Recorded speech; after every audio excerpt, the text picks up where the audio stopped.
Peace. This is Wise for Wise Words Media back at y'all for another round. And fight fans, say it ain't so. Ryan Garcia gets caught cheating yet again for this Devin Haney fight. This time it's known for the performance enhancing drug. The substance known as asterone was found in his blood sample the day before the fight, April 19th, and the day of the fight, April 20th. So this means that Ryan Garcia went into this fight dirty. He not only played dirty by coming into the weighing 3 pounds more and not caring about the 3 pounds because it was strategic. It was just a way to be bigger. He was half a welterweight. Junior welterweight's 140. Welterweight's 147. He was right in the middle. So he was half a welterweight already at 143.2. And to add more trouble to that, he goes and puts this substance in his body. For those that don't know what asterone does, it gives you muscle mass, it increases your strength, and it reduces your ability to fatigue, amongst other things. But those are three of like the most important things that it does.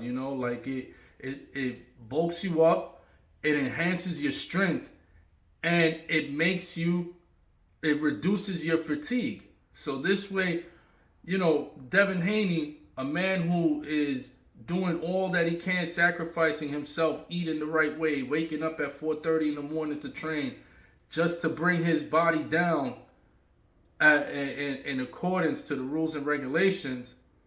Yet you got a dude that's drinking beer on the scale, smoking weed, and now it all makes sense. Why? Because he didn't have a concern, because he knew going into this fight he was, one, going to be the bigger man, and two, he was going to have performance-enhancing drugs in his system. So he went in there, not only was the scale unbalanced, the scale was completely tipped in favor of Ryan Garcia due to his actions prior to that fight. So it's disgusting. It's a black eye in the sport of boxing. It's a stain because boxing was coming off an ultimate high, man. This was one of the events of the year. This was a great fight. Both men left it all out there. Ryan was hurt in the fight. Devin Haney went down a few times in the fight. Both men had great exchanges. When it came to the boxing element of it, as far as scoring points, and Devin Haney was winning the majority of rounds. From rounds 2 through 6, Devin Haney controlled that. But it was in round 7 when Ryan caught him with the hook again, and he went down, and then he went down again. Those times that Devin Haney went down, that led to 10-8 rounds, and it also has an impact on the optics of the judge. So when the judge sees that, all three judges are seeing this, each judge sees those knockdowns, and that weighs. The crowd going crazy. There's certain judges that are swayed by that. So this fight was a very close fight.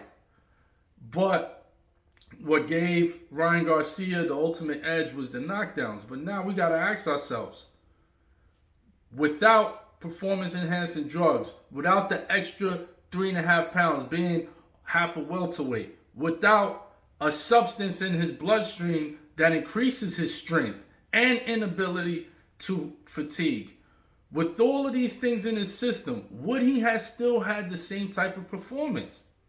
Would that left hook been as lethal as it was had he not had this performance-enhancing drug in his system that, for one, bulks you up and gives you strength?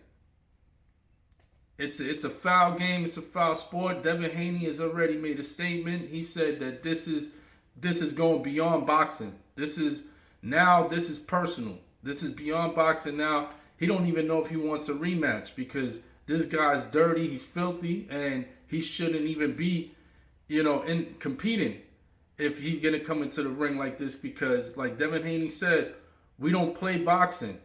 You put my life on the line. I could have really got hurt. Something could have happened to me. of an extreme nature, yet you didn't care because you came in there just for the victory. You didn't care about the person that has a family on the other side of the ring. So it was disgusting, man. Yeah, I say that Devin Haney has every right to be upset, and Devin Haney will now, according to some of the reports that I've seen, will try to petition to remove the loss on his record and this fight. If Devin Haney is successful in his undertakings, this will become a no contest where neither man, it won't count pretty much. So that will wipe away the loss. Do these things happen often? No, they don't. So it'll be a very hard uphill battle for Devin Haney and Team Haney to accomplish. But hey, man, do it. I commend them, and I hope and I wish all the best for them. Just like I started my video the other day, when it came to this generation, this new generation that are now entering their prime, that Four Kings generation that started 4 or 5 years ago, I said my top guys out of that 5, my top guys were always Devin Haney and Shakur Stevenson. So I would love to see vindication, especially if he lost cleanly, then cool. It is what it is. Ryan's the better fighter. But to lose not only because of weight, but now because performance-enhancing drugs, completely disgusting. Talk about King Rye, looking more like King Royd. I'm Wise for Wise Words Media. Peace.